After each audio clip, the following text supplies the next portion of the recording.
Y en Italia las cosas se dieron distintas porque un poco la historia del arte y la historia de lo que son las potencias europeas siempre, y por eso me ha tocado la suerte de también hacer cursos sobre el siglo XVI, porque el siglo XVI conformó un poco lo que es nuestro mundo actual occidental. Hay tres grandes países que son la Francia de los Valois.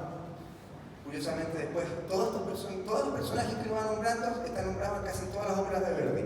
Pero está la Francia de los Valois, está la Inglaterra de los Tudor y está la España de los Habsburgo. Entonces siempre me preguntan, ¿y los italianos? Bueno, nosotros teníamos al Papa. Y el Papa es el que pone la corona a los reyes, así que estábamos por sobre todos estos reyes, no había otra posibilidad. Porque Italia en esa época era una serie de estados distintos con un poder muy potente que era el Papa. Y de esa forma, en todos estos estados distintos, agradeciendo a los mecenas y también al papado y que fueron grandes mecenas, ¿no? Basta recorrer Roma y ver cualquier obra de arte, está el escudo de los Barberini, de los Colonna, y los Medici pusieron papas en el trono, los Sforza pusieron papas en el trono, porque era una forma de... El arte era poder. O sea, miren lo que pasa con Leonardo. Leonardo, para Ludovico Sforza, le encarga hacer un caballo y quería hacer el caballo más grande posible que hubiese. Y viene la guerra con Francisco I de Francia y pierde Sforza y el molde del caballo termina siendo un blanco de tiro para las tropas del rey. Y así sucesivamente se va conformando esta Italia que se hace fuerte en el arte. Y en el barroco, como decimos este edificio, que en el barroco el gran arquitecto es Bach, que es alemán, debemos dárselo a los alemanes, porque Bach ordenó la música. En el barroco, si uno piensa un poco, a veces, no sé si alguien entiende algo de música, pero el piano es el mejor amigo de las explicaciones. Si uno ve en el piano hay teclas blancas y teclas negras. Y la tecla negra es un semitono. Entonces, si tenemos un do, después teníamos un do sostenido y después tenemos un re natural. Y si vamos para atrás del re natural, hay un do bemol y después un do natural. O sea, un do sostenido es lo mismo que un re bemol. ¿Estamos claros? En el barroco no era así. Entonces, el señor Bach, que fue muy inteligente, hizo un libro musical donde recorrió matemáticamente todas las escalas musicales, que se llama el clave bien temperado, o sea, el clavecín bien afinado, y recorre todas las tonalidades hacia arriba y hacia abajo y demuestra matemáticamente que un do sostenido es lo mismo que un re bemol. Solucionamos la tonalidad, gran cosa.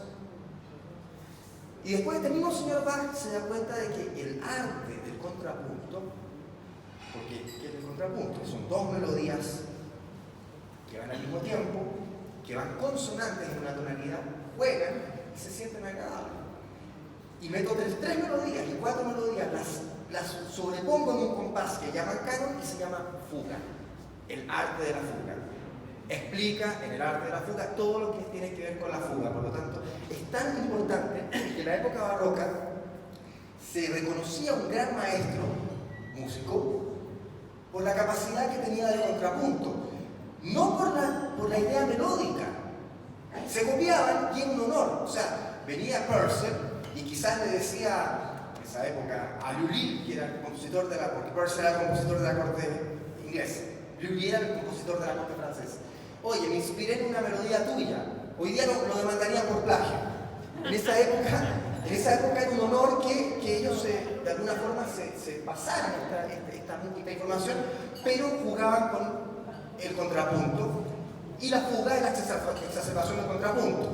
O sea, solucionamos la tonalidad, solucionamos el contrapunto y faltaba lo que le da un poco a la música el sazón. La variación, el arte de la variación. Las variaciones Goldberg. Él hizo una serie de variaciones para un niñito de 14 años que era un organista de apellido Goldberg, de ahí el nombre, que fue el primero que lo interpretó, para las variaciones Goldberg. Y esa es lo que podríamos decir, los cimientos que se hacen en el barroco. Después en el periodo clásico, compositor clásico importante, tengo que nombrar un austriaco, Mozart. Paralelamente, ojo con Salieri, que es italiano, y que se le inventó muchas cosas en contra, que había asesinado a Mozart. Todo eso que está en una película muy buena, muy entretenida, que se llama Amadeus, que es de Milos Forman, es todo mentira. Es una buena película que habla sobre la envidia, pero la verdad es que Salieri, lo único que hizo en su vida fue ser maestro de maestros. Les voy a nombrar 3 alumnos de Salieri: un tal Beethoven, un tal Liszt y un tal Schubert. O sea, Salieri era el Meisterkampfer del emperador de Austria, que era el puesto más codiciado por cualquier músico en Europa. Ese era Salieri. Pero alguien por ahí, algún señor con un poco de imaginación, inventó que Salieri había intentado asesinar a Mozart. Eso es falso. Y el periodo clásico es parar el edificio, parar la obra gruesa del edificio. Estamos hablando de compositores como Salieri, como Mozart, como Haydn, Hummel, grandes compositores.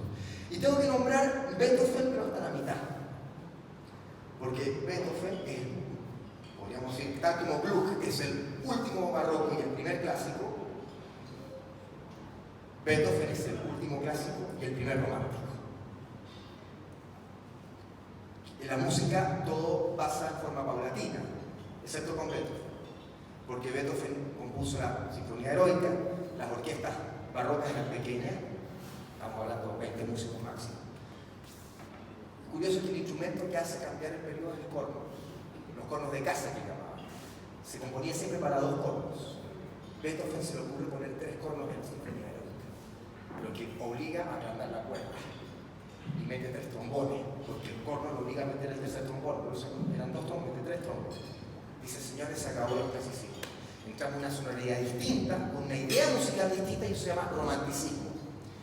El romanticismo es tomar el edificio, terminarlo, poner las puertas, las ventanas, pintarlo. Y después tenemos el post-romanticismo, que es, le ponemos cosas ya, no sé, toda la grifería italiana fina, ventanas alemanas con sistemas de termopanel, a hacer el edificio funcional. Y después tenemos el modernismo, le pintamos grafite al edificio. Eso es un poco como podemos resumir la música. Dentro del periodo musical en Italia, barroco, son muchos los compositores que nos da Italia. Tal como podemos decir que el más grande de los barrocos, o sea, hay 2 pilares del barroco, 2 grandes pilares que son Bach y Händel. Händel, que es alemán, curiosamente nació en el mismo año con Bach, nunca se conocieron, y nació a unos 6 kilómetros de distancia, nunca se conocieron. Pero Händel se fue a Inglaterra como músico de la corte de la reina Ana. Tengo que introducir a esto para que entendamos cómo llegamos al bel canto italiano, que ahí quiero llegar. Curiosamente, Händel, antes de ir a Inglaterra, fue a estudiar ópera a Nápoles, porque eran 2 las escuelas operísticas mundialmente que mandaban, la veneciana y la napoletana. De esa mezcla va a venir la ópera potente, romántica, 120 años más tarde, italiana. Y Händel va a estudiar a Nápoles y se transforma en el mejor exponente de la escuela napoletana operística barroca, en el más grande. Bueno, esto lo tengo que contar porque es una anécdota interesante. Händel llega, la reina Ana gobierna, la última de los Estuardos. Tenía a Händel, le pagaba mucha plata, lo tenía pero fue el correo ahí componiendo. Y se muere la reina. Y él, antes de llegar a la reina, había dejado votado al príncipe elector de Hannover, un alemán. Lo dejó votado y se fue a Inglaterra a ganar plata. Y por estas cosas dinásticas que hay en Europa, cae la corona, ¿y quién cree? En el príncipe elector de Hannover, que va a ser Jorge I. Llega Jorge a la corte y dice, no quiero hacer Händel, me dejó votado, lo echo. Se arruina el tipo, se arruina, pero pierde todo, y por lo último que le queda, contrata 100 músicos, que era una orquesta muy grande. Sabe que el rey va a pasar en su famosa barcaza por el Támesis, lo espera y le toca 3 o 4 partes de la música del agua, que es muy conocida, y dice el rey, ¿quién es el que hizo esa música maravillosa? Händel. Y ahí los ingleses lo adoptan como músico de moda, y vuelve a ganar plata y fue feliz. Y como los ingleses hacen siempre, si van a Westminster van a ver que está la tumba de Händel, alemán, que habló siempre inglés con un fuerte acento alemán, dice, aquí yace el mejor músico inglés de todos los tiempos. Muy británico. O sea, si hay una característica de los británicos en el sentido común. Pero Italia nos arroja el tercer pilar. Vivaldi. Y Vivaldi va a influenciar a mucha gente. A través de él vamos a tener un Albinoni, vamos a tener grandes compositores barrocos. Pero Vivaldi fue muy fuerte en la ópera. Quizás lo tildan de monótono, pero el barroco italiano crece en una época muy peculiar, en una época en que las voces que reinaban eran los castratos. No sé si les hablaron de los castratos, pero los castratos eran niñitos que se detectaba que tenían ciertas condiciones vocales, había un proceso por el cual se mantenía esa voz, digamos, blanca. Entonces tenemos un ser humano que se desarrolla con una caja torácica importante y con una laringe de un niño. Se produce un fenómeno vocal. Hoy día, si escuchan alguna vez ópera barroca, lo reemplaza lo que llaman contratenores, que es un error garrafal, porque los contratenores se dice que tienen una voz de primera fila, en la segunda no se oye. Son voces muy pequeñas. Lo que corresponde más cercano a eso son las mezzos de coloratura. Las mezzos de coloratura es lo más cercano a la voz de un castrato. Y se empieza a componer para los castratos que se transforman en una especie de rockstar de la época. Eran famosísimos, los más famosos, Farinelli, Carlo Broschi, Hedwig Farinelli, que fue napoletano, tenía un hermano, Ricardo, que componía prácticamente para él. Y el Cafariello, que era otro castrato famoso, el Senesino, castrato contralto, porque habían sopranos y contraltos, que era el castrato preferido de Händel. Y fueron componiendo cosas fantásticas. ¿Tengo ya acceso al computador si quiero mostrar un ejemplo de algo? Pregunto. A ver, lo voy a hacer escuchar un área. Los castratos eran una raza muy especial, porque los castratos realmente primaron sobre los compositores. Supongamos que una ópera como El Rinaldo de Händel, ópera absolutamente italiana, porque el estilo de Händel es italiano, totalmente italiano. Entonces venía el que cantaba el personaje de Rinaldo. Rinaldo era un castrato contralto, estaba escrito para el Senesino, y tenía que cantar el área de batalla. Era tal el poder del castrato que decía, no, yo tengo mi área de batalla, fuera, pongan la mía, y cantaba la área de él. Y se producía una especie de concierto de 1 hora más del castrato cantando lo que quería. Si la ópera duraba 2 horas y media, a las 4 horas terminaba la ópera. Eran sesiones muy largas por estos personajes. Voy a mostrar un ejemplo que te digo la mezzo de coloratura. Esta es la Bartóli. Lejos la mejor mezzo de coloratura de los últimos 30 años. Yo creo que han habido 3 grandes. La Merlin Horn, una inglesa angloamericana, o sea, anglo-británico, bueno, las dos cosas, porque creo que el padre es inglés y ya no son Estados Unidos, pero es fantástica, es un instrumento, hasta que llegó la Bartóli. La Bartóli tiene el color del contralto y también del soprano, y es capaz de hacer cosas como esta.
Bueno, eso es lo que hacían estos cantantes, que decían un poco.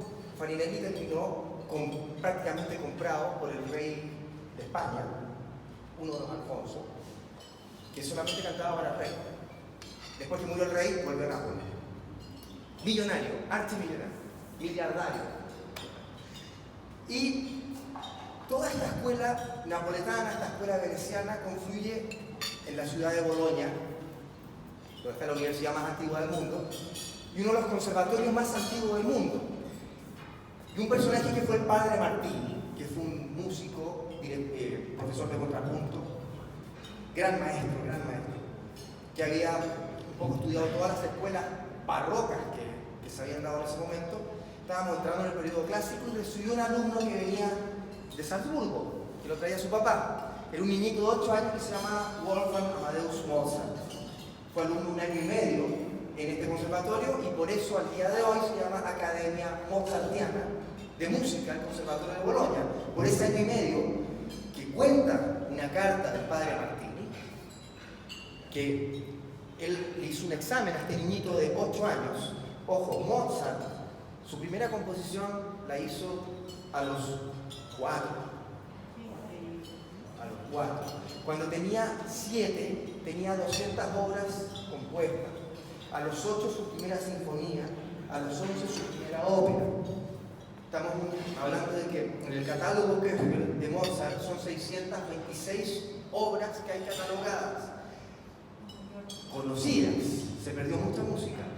Háganse la idea que de Bach son más de 1600, pero se sabe que es solo el 40% de su producción.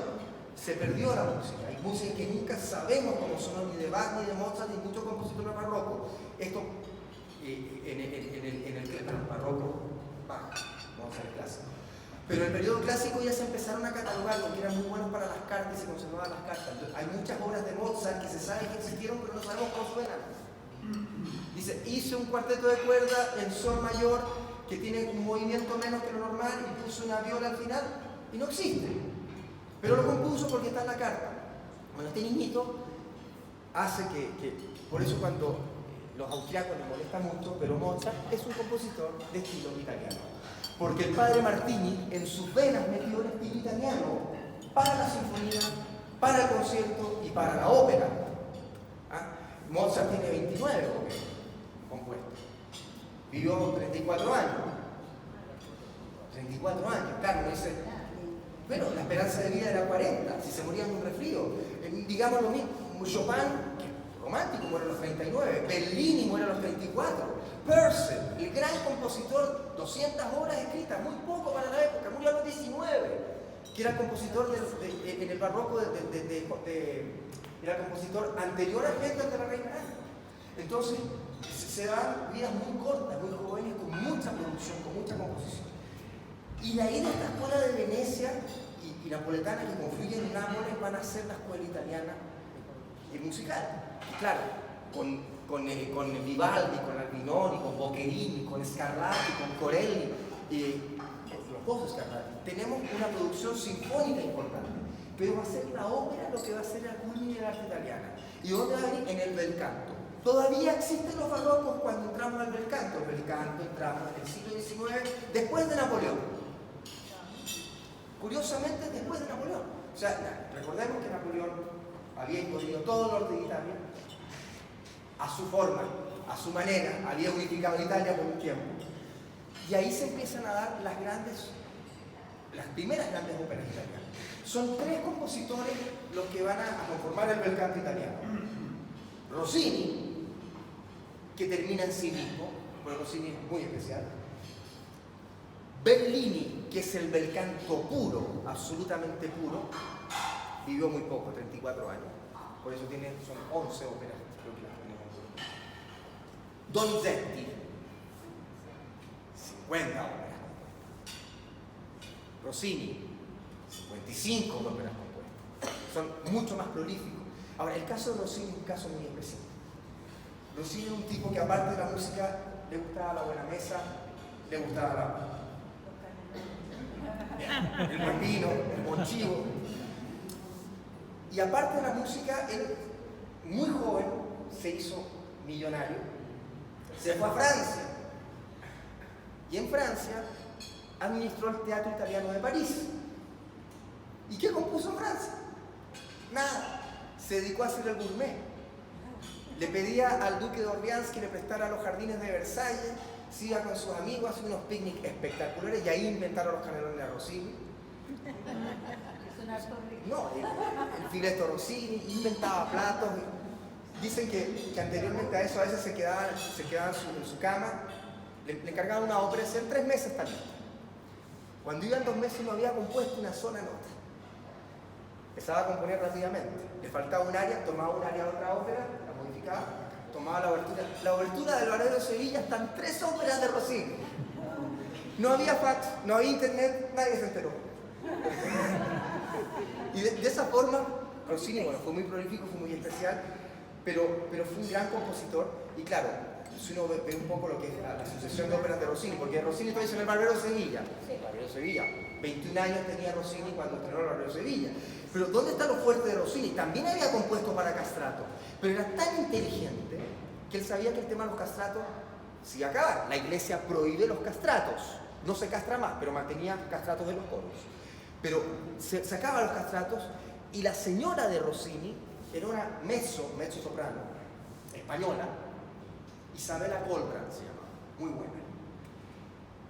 Y el 70% de sus roles femeninos o roles travesti de castratos los compuso para Isabella Colbrand. Él se dio cuenta que tenía que preparar sus óperas para que fuesen cantadas en el futuro solo por mezzos de coloratura, porque los castratos se iban a acabar. Y eso fue una visión. Óperas de Rossini del género semiserio, como Semiramide, como Hermione, están escritas para roles femeninos travesti. Los personajes principales eran castratos y pasaron a ser mezzos de coloratura. Y Rossini juega con su música, porque si uno escucha la música de Rossini, es muy jocosa. ¿De dónde viene? Del padre. El padre era un cornista famoso que le decían il vivazza. Decían que el tipo realmente era de bromear todo el día, de jugar todo el día con las palabras, y de ahí viene quizás este carácter de Rossini, de hacer todo este tipo de óperas en el género bufo, que son extraordinarias. Un Italiano Ranieri, el mismo Barbero Sevilla, la Cenerentola que es totalmente bufa. Pero el semiserio Rossini es muy potente. El mismo Wagner era admirador de Rossini. Curiosamente, Rossini, como les contaba, deja de escribir ópera, música, y después de como 20 años, pues Rossini pasó los 60 años, que ya era una gran cosa en esa época. Cáncer al estómago. Pero después de mucho tiempo ya estaba en París, le piden una ópera y compone el Guglielmo Tell. En esa época, pleno romanticismo francés, reinaban los Gounod, reinaban los Massenet muy joven, por supuesto. Y está la gran ópera francesa, Berlioz por sobre todo, porque era el gran compositor de los franceses. Las óperas francesas de esa época son óperas muy largas, con ballet incluido, porque los franceses siempre ponen el ballet en su ópera. Se componía la francesa. Y el Guillermo Tell es una ópera interminable, si se hace entera, más de 4 horas. Y aparece un personaje de la historia de la ópera bien interesante, que es el tenor. Curiosamente, los tenores, en la época anterior posterior a los castratos, no tenían mucha importancia. Era la primadonna, ya la que estaba surgiendo, las voces de soprano. Tenor viene de teneo, de latín, ¿ya? Que es la voz más aguda, porque el barítono es la voz media, que se da por defecto, porque todos los hombres, o la inmensa mayoría, hablamos en tono de barítono, incluso los tenores. El tenor es una voz ficticia, el tenor es una técnica que sobreoctava su voz para llegar a los agudos que nosotros lo escuchamos. Y que de hecho antiguamente los agudos, hasta la nota sol, se cantaba en pecho, y de ahí arriba pasa lo que se llama el fa, el sol, en la zona de paso. Ahí se producen los gallos más gloriosos de la historia, porque si no controla la técnica, se quiebra la voz en la zona de paso y se produce el gallo. Se falseteaba, se cantaba en falsete. Siempre se falseteó, todos los tenores pasaban al falsete. Hasta que cuando vino el estreno del Guillermo Tell, el gran tenor francés Gilbert Louis Dupré tiene escrito un re natural, estamos hablando un tono sobre el do de pecho, famoso do de cabeza, la verdad no es de pecho, es de cabeza, y da el primer do de cabeza de la historia cantado, sostenido en pecho. En el teatro dicen que se produjo un silencio porque era un sonido que no se conocía, todos eran en falsete y fue la voz plena de pecho, sonó, corrió la voz bastante fuerte, pasó sobre la orquesta.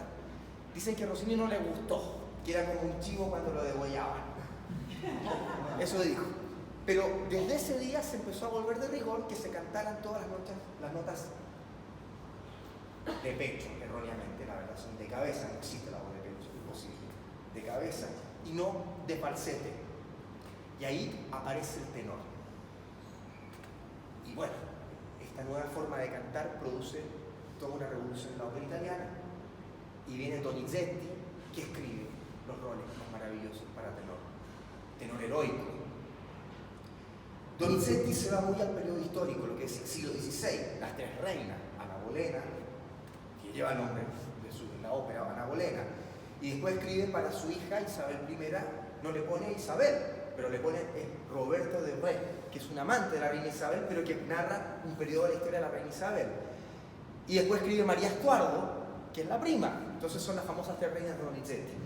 Y l'Elixir d'Amore, y tenemos Cenicerio, tenemos Buffo, Don Pasquale, son 50 óperas de Donizetti. Entre ellos dos está el bel canto puro, que es Bellini.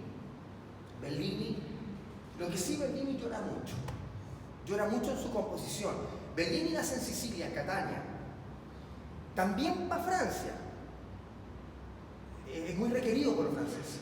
Bueno, París era Nueva York de esa época, todos tenían que ir a París. Y Bellini es un llanto constante en sus óperas. La Norma, o El Pirata, o Los Puritanos, que es su última ópera, es siempre un llanto constante.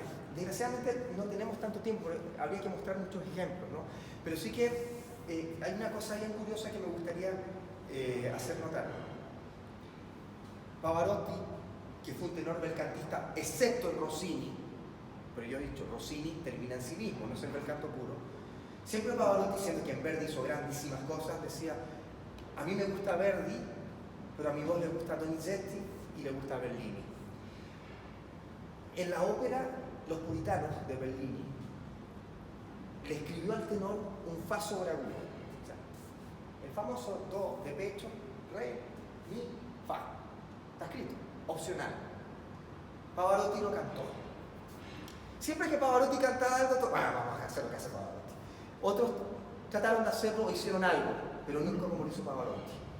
Ejemplo de eso, vuelvo al bel canto, en la ópera La Fille du Régiment, que es una ópera escrita también para Francia, que después está La Filla del Regimento, que es la versión italiana. En el aria de Tonio, famosa aria que cuenta la historia de un militar francés que se enamora de tironés que se enamora de una niña criada en un batallón de un ejército de Francia en la guerra napoleónica.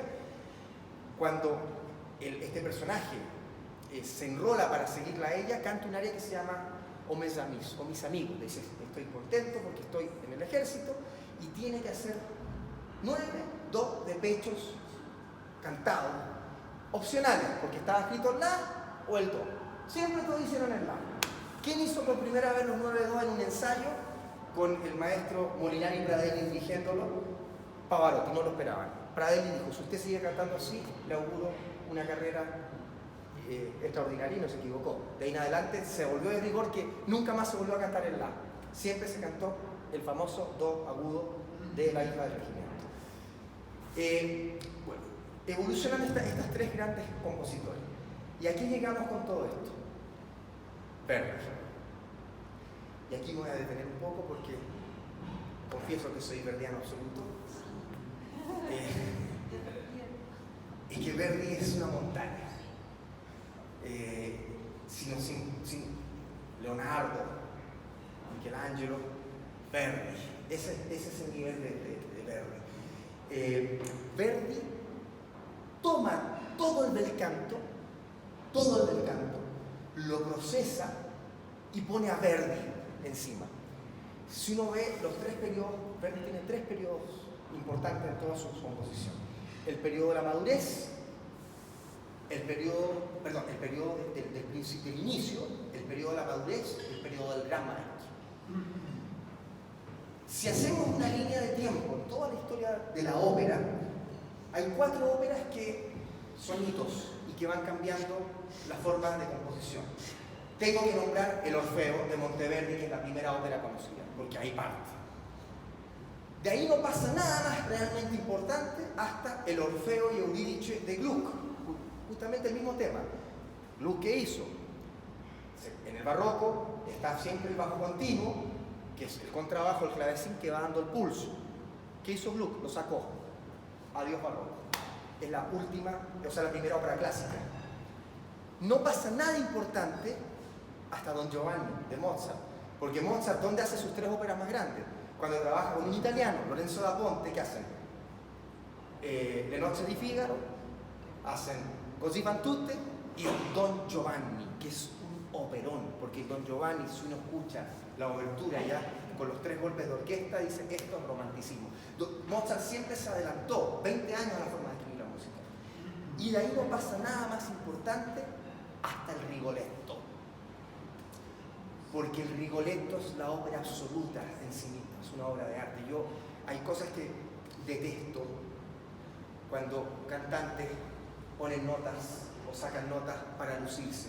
El Rigoletto es una ópera perfecta en sí misma, Verdi la consideró perfecta, y esto incluso viene en sus cartas. Hay 2 cartas importantes de Verdi, una que escribe que claramente dice el único que se atribuye, el creador es el compositor, ni el director ni el cantante. Y viven cortando las óperas de Verdi, y viven cambiando las notas, y los tenores ponen agudo donde quieren, y alargan. No, el Evangelio está en la partitura. Verdi, si se sigue la partitura, se hace perfectamente lo que él pidió.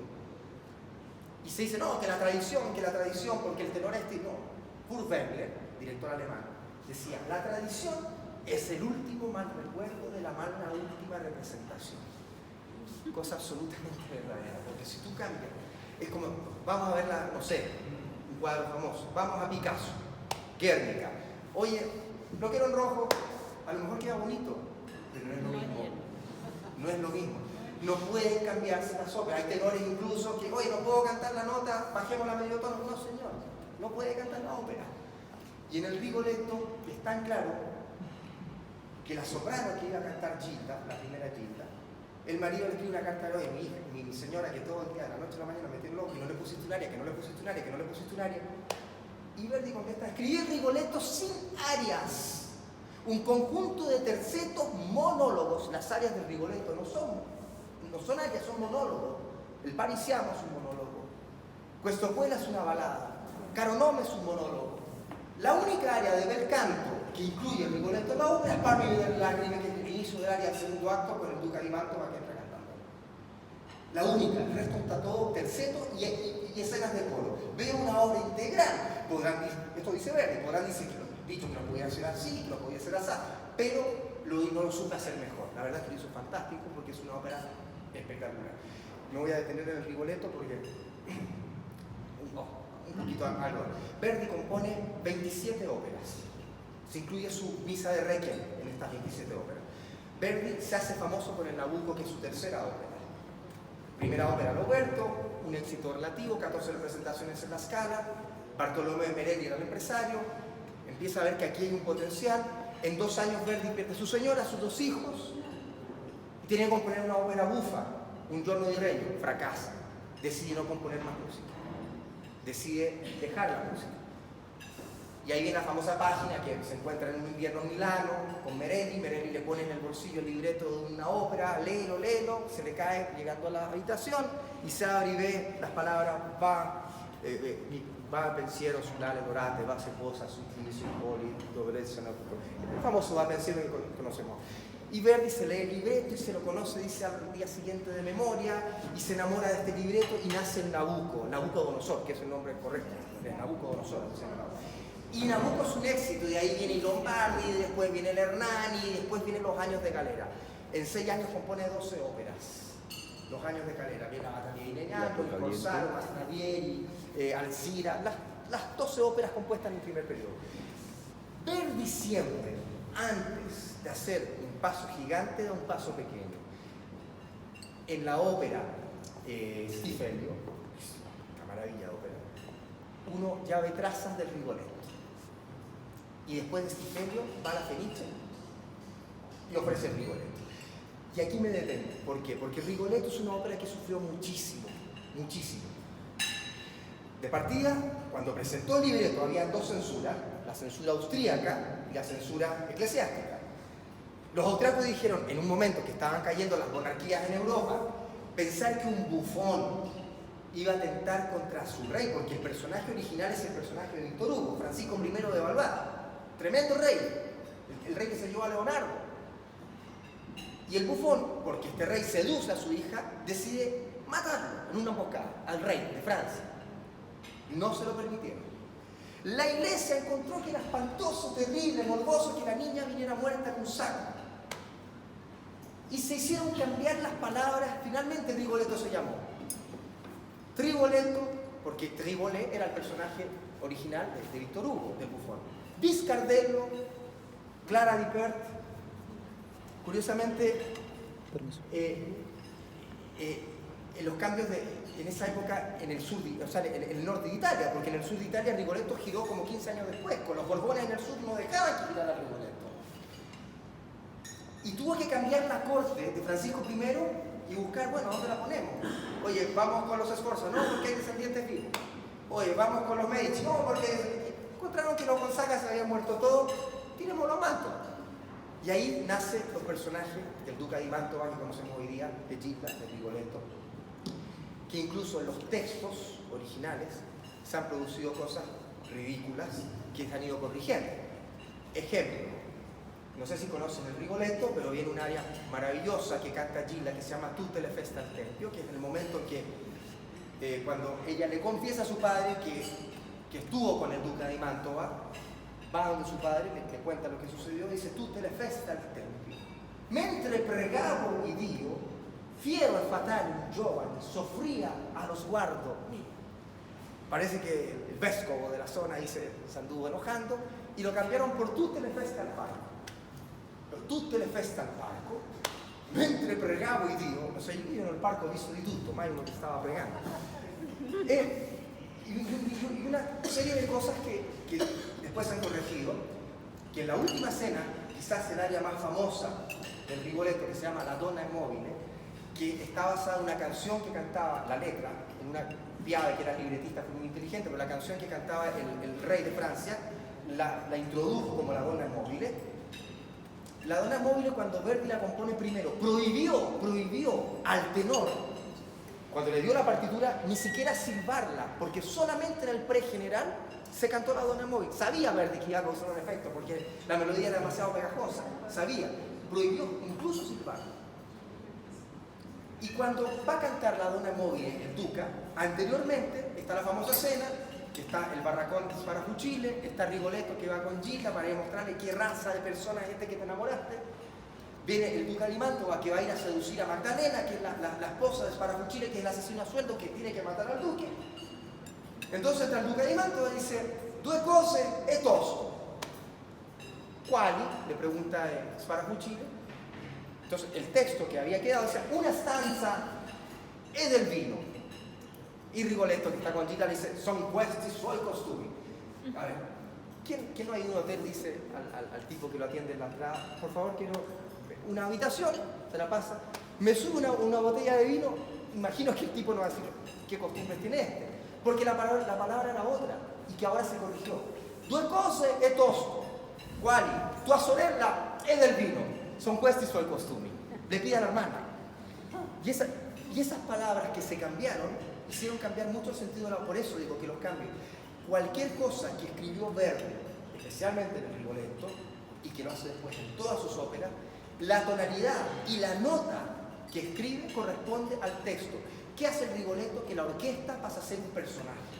Durante todo el bel canto, durante toda la primera parte, hasta el Stifelio, porque ya lo avisa, la orquesta acompaña a los cantantes, se luce la voz por sobre la orquesta. Rigoletto hace, a través de Verdi con su ópera, que la orquesta sea un personaje más.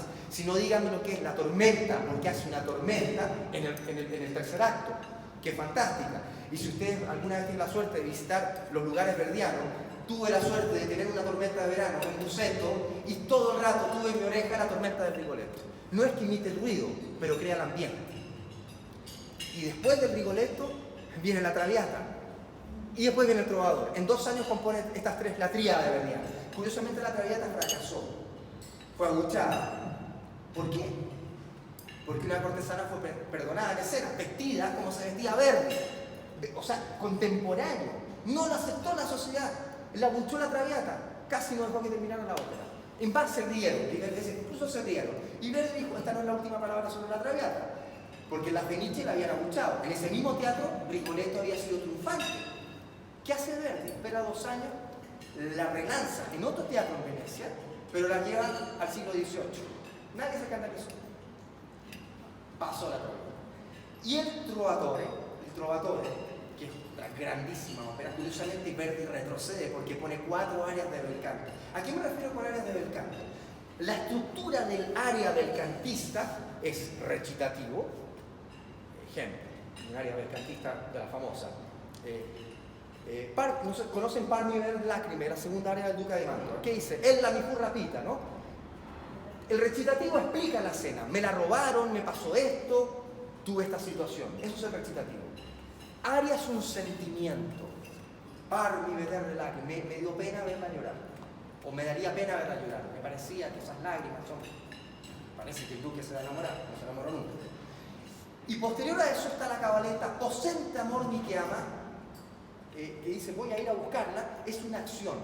Otra cabaleta di quella pira, la famosa del Trovatore, que está el recitativo, está Así ven mio con l'essere, que es el aria, y finalmente di quella pira, que va a rescatar a la madre, es la cabaleta. Esa es la estructura de bel canto. Bueno, si ustedes analizan las áreas del Rigoletto, parisiamo que la primera área del Rigoletto es un monólogo.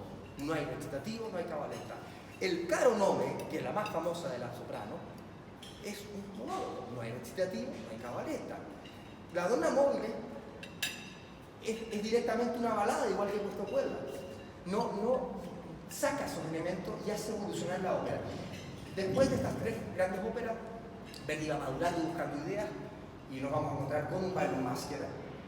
Nos vamos a encontrar con las vísperas sicilianas que la escriben para Napoleón III, porque estaba todo el tema de la unificación italiana. Hábilmente Camilo Cavour el conde Cavour provoca el encuentro para que Napoleón III le pida una ópera a Verdi. Y curiosamente los franceses aplaudieron como locos, como los sicilianos mataban franceses al final de la ópera. Pero el final de las vísperas sicilianas, justamente los sicilianos se vengan de los franceses y aplaudían. Bueno, el tema fue un éxito en París y posterior a esto viene lo que sería la época de la gran madurez. Y esa madurez se produce con el Don Carlo. Hay que tener en cuenta que si Verdi avisó lo que iba a pasar en el último periodo, fue con el Macbeth, que es una grandísima ópera, pero ya se transforma en una obra maestra porque 17 años después Verdi revisa el Macbeth, lo revisa y hace unos cambios y agrega unas cosas, entre ellas la famosa aria La Luce Langue de Lady Macbeth, es el personaje principal de la ópera, y deja al Macbeth en una de las, ya casi una ópera de madurez, del final. Viene el Don Carlo, y el Don Carlo hace Aida, ni más ni menos, porque ya la Aida no puede ser más espectacular, es una maravilla musical de la primera a la última nota, y después de eso hace el Requiem, y después del Requiem hace el Otello, Shakespeare, o sea, la bomba, Macbeth, Otello y la última ópera que es el Falstaff, Shakespeare. Imagino que juntar a Shakespeare con Verdi, ya no puede ser, son 2 bombas de la literatura, de la música, han salido óperas espectaculares. Curiosamente el Falstaff, que es su última ópera, que es musicalmente, si uno analiza la partitura, es una fuga. Toda la ópera. El Falstaff no debería tener interrupción, debería darse sin intermedio, debería darse de pe a pa, completo hasta el final, porque resuelve musicalmente al final de la última nota. Siempre está jugando, siempre enfugando. Lo dice, oye, el Falstaff no entiende, no hay una melodía clara. No, porque todas las óperas de Verdi están contenidas en el Falstaff. ¿Y cómo termina? Tutto nel mondo es burla. Quizás Verdi eso pensaba de la vida al final, después de todo lo que pasó. No he querido poner todos esos musicales porque creo que los conocen. Creo que quizás es más interesante las cosas que les estoy contando y que después lleguen a sus casas y revisen un poco todo esto que les estoy diciendo. A lo mejor se encuentran con algún material interesante. Pero voy a un poco terminar con Verdi y terminar esta digamos, conversación, que Verdi no solamente como músico fue grandioso, Verdi como persona, como empresario, como político, tuvo un año en el Parlamento de Parma, bueno, como músico está por descontado. Un par de cosas ya de esto. Si ustedes van a la casa de Verdi, en la Villa Santa Ágata, donde están sus, porque si uno entra a su dormitorio, está todo y su ropa como si hubiese salido y te dejo un rato en mi pieza. Está la cama, está el escritorio y está el piano. Mozart no era el único que escribía de memoria, Verdi también. Verdi se levantaba a 2, 3 de la mañana, trabajaba de noche, directo al escritorio, sin errores, escribía de golpe la música, corregía el piano, la Traviata, un acto de la Traviata se hizo una sola noche. Para que se haga la idea, un solo acto, un segundo. Lo hizo de golpe una sola noche, lloviendo a cántaro en Génova. Y de esa forma componía. Detrás del vestíbulo de la pieza de él hay como una pequeña pasillo donde hay objetos de él. Y entre los objetos hay un pequeño libreto de boletos de tren. En esa época los diputados tenían derecho a estos libretos que eran de 100 boletos porque no pagaban el tren. El boleto 1 que recibió Verdi todavía está en el ticket 01 porque siempre pagó su tren. Y cuando el joven que era el capotreno de esa época que le tomaba y que tenía que, digamos, tiquear los boletos, le dijo, maestro, lo reconoció, il suo diritto. E Verdi ha detto, se noi non aiutiamo la nostra patria, chi la aiuta? Él nunca usufructuó del Estado, digamos, cuando estuvo en su posición. Además se aburría mucho en las sesiones del Parlamento. Y como empresario, hay que decirle que Verdi invirtió en todo lo que era, especialmente en el trigo, como agricultor. Fue dueño de 1.300 hectáreas en la Padana del Po. Su tierra regaba al Po, él mismo negociaba 1.300 hectáreas de Parma. ¿Sabe lo que son 1.300 hectáreas de Parma? Cuando Verdi muere, hace sus 3 más grandes óperas.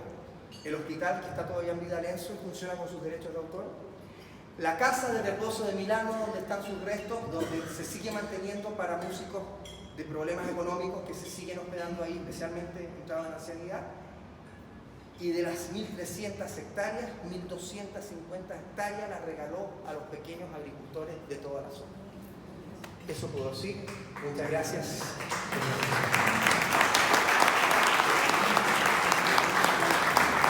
Disculpen que no haya vestido correctamente, pero hubo una confusión.